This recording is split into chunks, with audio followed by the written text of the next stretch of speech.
മഴതോറും മുൻപേ സീരിയലിന്റെ latest episode review ആണ് പറയുന്നത്. അങ്ങനെ അലീന എല്ലാവർക്കും വേണ്ടി വളരെയധികം സ്നേഹത്തോടെയും കരുതലോടെയും ആഹാരം പാചകം ചെയ്തു വെച്ചിരുന്നു.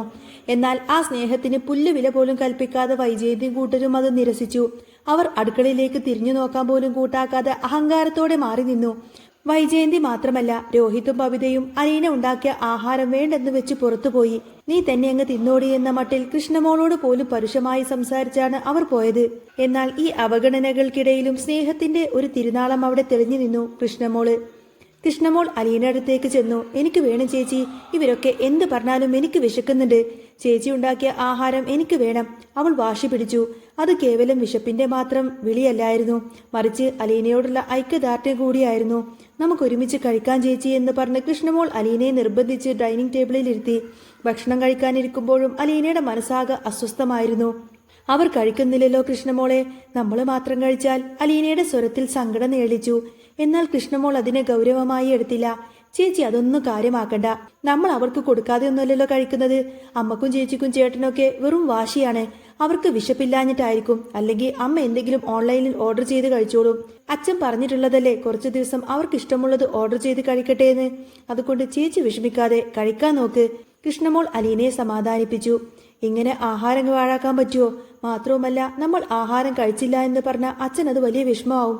അതുകൊണ്ട് അച്ഛനെ ഓർത്തെങ്കിലും നമ്മൾ കഴിക്കണം, കൃഷ്ണമോൾ ഓർമ്മിപ്പിച്ചു. ആ വാക്കുകൾ അലീനയ്ക്ക് ബലം നൽകി. അവർ രണ്ടുപേരും ഒന്നിച്ചിരുന്ന് ആഹാരം കഴിച്ചു. ഭക്ഷണം കഴിച്ച് അലീന തന്റെ മുറിയിലേക്കെത്തി. അവളുടെ കയ്യിൽ ഇപ്പോൾ സ്വന്തമായി ഒരു ഫോണുണ്ട്. ബാലചന്ദ്രൻ അവൾക്ക് നൽകിയ സമ്മാനം. ആ ഫോണിലൂടെ അവൾ രേവതിക്കുട്ടിയെ വിളിച്ചു. രേവതിക്കുട്ടിക്ക് ആ ഫോൺ നമ്പർ അപരിചിതമായിരുന്നു.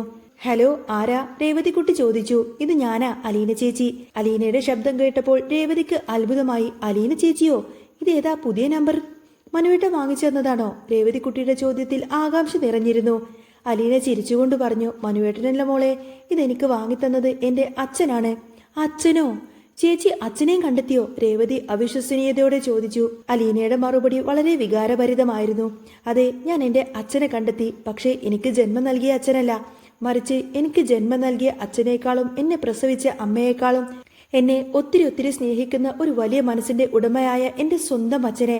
ആ അച്ഛന്റെ പേര് ബാലചന്ദ്രൻ മേനോൻ എന്നാണ്. അത് കേട്ടപ്പോൾ രേവതിക്കുട്ടി ഞെട്ടിപ്പോയി. ബാലചന്ദ്രൻ സാറോ? എന്താ ചേച്ചി ഈ പറയുന്നത്? അതേ മോളെ, ഇവിടെ ഇപ്പോൾ വലിയൊരു ഭൂകമ്പം നടന്നുകൊണ്ടിരിക്കുകയാണ്. ഞാൻ ആരാണെന്ന സത്യം ഇതുവരെ ഞാൻ ആരോടും തുറന്നു പറഞ്ഞിട്ടില്ല. പക്ഷേ ബാലചന്ദ്രൻ സാർ അതെല്ലാം കണ്ടുപിടിച്ചു. അതിനെ കാരണക്കാരി നീ തന്നെയാണ്. അന്ന് നമ്മൾ ഫോണിൽ സംസാരിച്ചില്ലേ? 20 വർഷം മുൻപ് ഉപേക്ഷിക്കപ്പെട്ട മകളാണ് ഞാൻ എന്ന്. ആ സംഭാഷണമെല്ലാം തന്നെ കോൾ റെക്കോർഡ് ചെയ്തിട്ടുണ്ടായിരുന്നു അച്ഛൻ. അത് കേട്ടിട്ടാണ് അച്ഛൻ എല്ലാ സത്യങ്ങളും തിരിച്ചറിഞ്ഞത്. അലീന തുടർന്നു.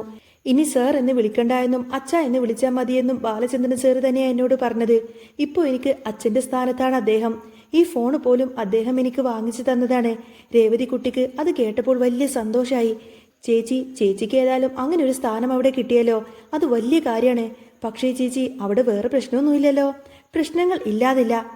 ഇവിടെ വൈജയന്തി മാഡമും അവരുടെ ആങ്ങളമാരൊക്കെ ചേർന്ന് കൊണ്ടതിന് വലിയൊരു യുദ്ധം നടത്താൻ തീരുമാനിച്ചിട്ടുണ്ട്. അച്ഛൻ പറഞ്ഞതാണ് 3ാം ലോക മഹായുദ്ധം ഇവിടെ നടക്കാൻ സാധ്യതയുണ്ടെന്നൊക്കെ. അലീന തമാശ രൂപേണ പറഞ്ഞുവെങ്കിലും അതിൽ കാര്യമുണ്ടായിരുന്നു. അലീന തുടർന്ന് രേവതിക്കുട്ടിയോട് കോളേജ് വിശേഷങ്ങളൊക്കെ ചോദിച്ചറിഞ്ഞു. പുതിയ കൂട്ടുകെട്ടുകളെക്കുറിച്ചും ചതിക്കുഴികളെക്കുറിച്ചും അലീന രേവതിക്കുട്ടിക്ക് സ്നേഹപൂർവ്വം തന്നെ മുന്നറിയിപ്പ് നൽകി. സൂക്ഷിക്കണം മോളെ, നല്ല കൂട്ടുകാരെ തന്നെ തിരഞ്ഞെടുക്കണം. അല്ലെങ്കിൽ അത് തനിക്ക് മാത്രമല്ല, ഗ്രേസി ആന്റിക്കും മാമച്ചനും എനിക്കുമൊക്കെ വലിയ വിഷമമാവും. പിന്നീട് അങ്ങനെ വൈജയന്തിയുടെ ആങ്ങളമാരായ രാജീവനും ശിവേട്ടനും അതിരാവിലെ തന്നെ വീട്ടിലേക്കെത്തി. കമലമ്മയും വൈജയും അവർക്കൊപ്പം തന്നെ വന്നിരുന്നു. അവരുടെ വരവിന് പിന്നിൽ കൃത്യമായ ലക്ഷ്യങ്ങളുണ്ടായിരുന്നു. വൈജയന്തിയെ ഇനിയും സ്വന്തം വീട്ടിൽ നിർത്തിയാലുണ്ടാവുന്ന ഭവിഷ്യത്തിനെക്കുറിച്ച് രാജീവനും ശിവേട്ടനും വ്യക്തമായി തന്നെ ധാരണയുണ്ടായിരുന്നു. വീട്ടിലെ സ്വത്ത് വീതം വെക്കേണ്ടി വരും. വൈജയന്തിയുടെയും കുട്ടികളുടെയും ചെലവ് നോക്കേണ്ടി വരും. കൂടാതെ മുത്തശ്ശിയുടെ കാര്യങ്ങളെല്ലാം. ഇതെല്ലാം വലിയ ബാധ്യതയാവുമെന്നവർ ഭയപ്പെട്ടു. അതിനാൽ എങ്ങനെയെങ്കിലും വൈജയന്തിയെ ബാലചന്ദ്രന്റെ തലയിൽ തന്നെ കെട്ടിവെച്ച് തടി തപ്പുക എന്നതായിരുന്നു അവരൊക്കെ ഗൂഢലക്ഷ്യം.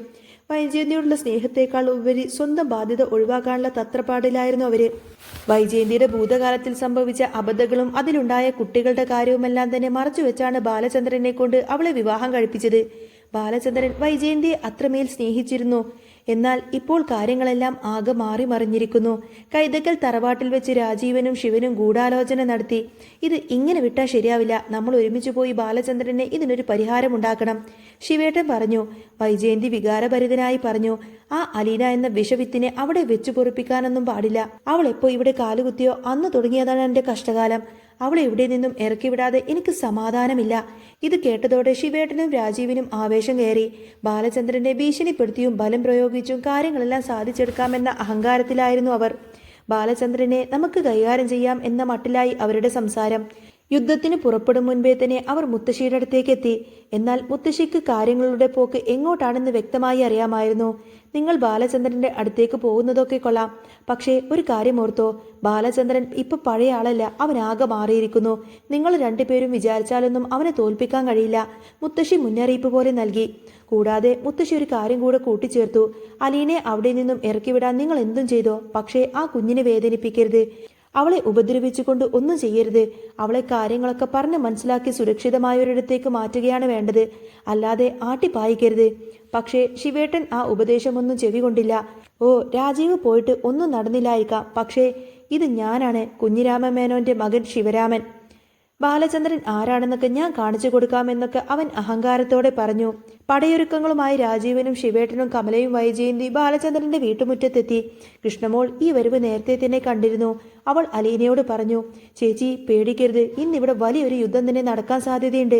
പക്ഷേ അലീന ചേച്ചി പതറരുത്. അച്ഛനും ഞാനും ചേച്ചിയുടെ കൂടെയുണ്ട്. അവർ എന്തു പറഞ്ഞാലും ചേച്ചി പറയണം, ഞാൻ ഈ വീട്ടിൽ നിന്ന് പോവില്ല എന്ന്. ഇത് എൻ്റെ അച്ഛൻ്റെ വീടാണെന്ന്. ബാലചന്ദ്രനും കൃഷ്ണമോളും ചേർന്ന് അലീനയ്ക്ക് ധൈര്യം പകർന്നു നൽകി. ബാലചന്ദ്രൻ കർശനമായ നിലപാടിലായിരുന്നു. അവരെ ആരും വീടിന്റെ മുകളിലെ നിലയിലേക്ക് കയറ്റിവിടരുത് എന്ന് ബാലചന്ദ്രൻ പറഞ്ഞു. ഇതെന്റെ വീടാണ്.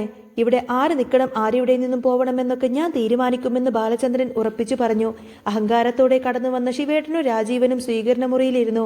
അലീന അവർക്കായി ജ്യൂസ് കൊണ്ടുവന്നു കൊടുത്തു. എന്നാൽ വൈജയന്തി അത് പുച്ഛത്തോടെ നോക്കി. ആരും ജ്യൂസ് കുടിക്കാനൊന്നും കൂട്ടാക്കിയില്ല. കൃഷ്ണമോൾ അലീനയെ നോക്കി കണ്ണിറുക്കി കാണിച്ചു. സാരമില്ല ചേച്ചി, തളരരുത് എന്ന അർത്ഥത്തിൽ. രാജീവനും ശിവേട്ടനും ബാലചന്ദ്രനെ കാണാൻ വേണ്ടി മുകളിലേക്ക് പോവാനൊരുങ്ങി.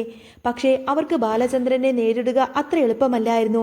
രാജീവിന് പഴയൊരു അടി കിട്ടിയ ഓർമ്മയുണ്ട്.